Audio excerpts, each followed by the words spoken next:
Bismillahirrohmanirrohim. Assalamualaikum warahmatullahi wabarakatuh. Alhamdulillahirobbil alamin. Wabihi nasta'inu ala umri dunia waddin wa ala alihi wa sahbihi ajmain. Puji syukur kita haturkan kehadirat Allah Subhanahu wa ta'ala, karena limpah rahmat dan karunia-Nya kita bisa berkumpul atau bertemu walau dengan cara yang seperti ini.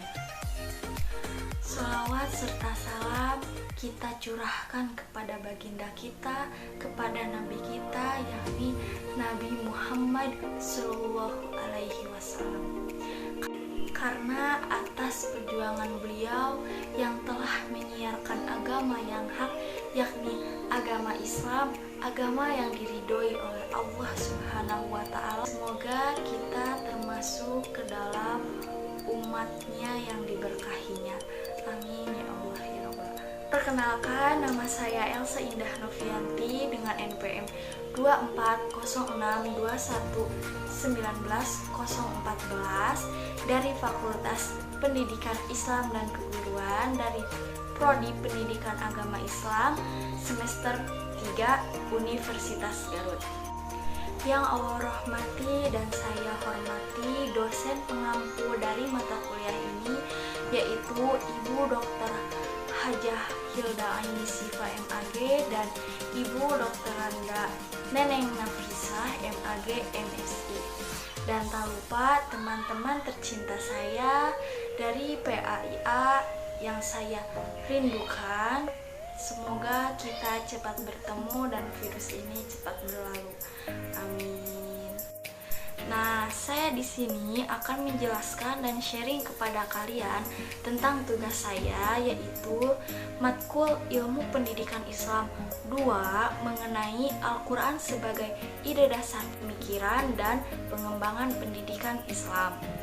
Sebelumnya, apa kabar teman-teman? Semoga kalian selalu sehat jasmani dan hati tentunya.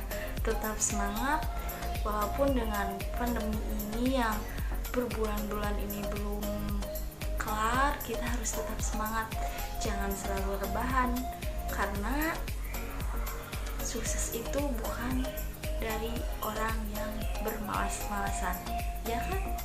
Seperti yang sudah saya bilang, saya akan menjelaskan tentang Al-Quran sebagai ide dasar pemikiran dan pengembangan pendidikan Islam. Oke? Jangan di skip videonya, kita lihat penjelasannya. Pengertian sumber pendidikan Islam. Sumber pendidikan Islam adalah acuan atau rujukan yang darinya memancarkan ilmu pengetahuan dan nilai-nilai yang akan ditransinternalisasikan dalam pendidikan Islam. Sumber ini tentunya telah diyakini kebenaran dan kekuatannya dalam menghantarkan aktivitas pendidikan dan telah diuji dari waktu ke waktu. Sumber pendidikan Islam terkadang disebut dengan dasar ideal pendidikan Islam. Sumber pendidikan Islam dapat diketahui dari firman Allah dalam Al-Quran surat An-Nisa ayat 9. Hai orang-orang yang beriman, taatilah Allah dan taati Rasul-Nya dan ulil amri di antara kamu. Kemudian, jika kamu berlainan pendapat tentang sesuatu, maka kembalikanlah ia kepada Allah, Al-Quran dan Rasul Sunnah-Nya. Jika kamu benar-benar beriman kepada Allah dan hari kemudian, yang demikian itu lebih utama bagimu dan lebih baik akibatnya. Berdasarkan ayat di samping, sumber pendidikan Islam ada 3, yaitu Allah Subhanahu wa ta'ala Al-Quran, Nabi Muhammad SAW As-Sunnah, dan ulil amri sahabat ulama. Nilai-nilai normatif pendidikan Islam, yaitu sebagai berikut. 1. Iqtiqadiyah yang berkaitan dengan pendidikan keimanan, seperti percaya kepada Allah, malaikat, rasul, kitab, hari akhir, dan takdir, yang bertujuan untuk menata kepercayaan individu. Yang kedua, uluhiyah, yang berkaitan dengan pendidikan etika, bertujuan untuk membersihkan diri dan perilaku rendah dan menghiasi diri dengan perilaku terpuji. Yang ketiga, amaliyah, yang berkaitan dengan pendidikan tingkah laku sehari-hari, baik yang berhubungan dengan pendidikan ibadah maupun pendidikan muamalah. Al-Quran sebagai sumber pendidikan Islam.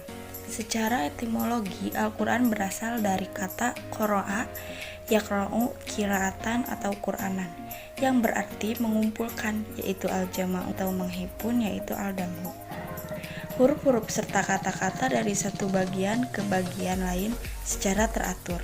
Muhammad Salim Muhsin mendefinisikan Al-Quran dengan firman Allah yang diturunkan kepada Nabi Muhammad SAW yang tertulis dari mushaf dan nukbil atau diriwayatkan kepada kita dengan jalan mutawir dan membacanya dipandang ibadah serta sebagai penentang bagi yang tidak percaya walaupun surat terpendek.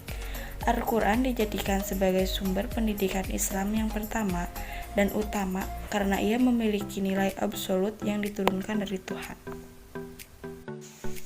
Kesimpulannya, setiap umat muslim laki-laki maupun perempuan diwajibkan untuk mencari ilmu, terutama ilmu pendidikan Islam, supaya ilmu pendidikan Islam tidak menyimpang dari ketetapan hukum syariat. Maka diperlukan sumber-sumber pendidikan Islam sebagai acuan atau landasan yang mutlak.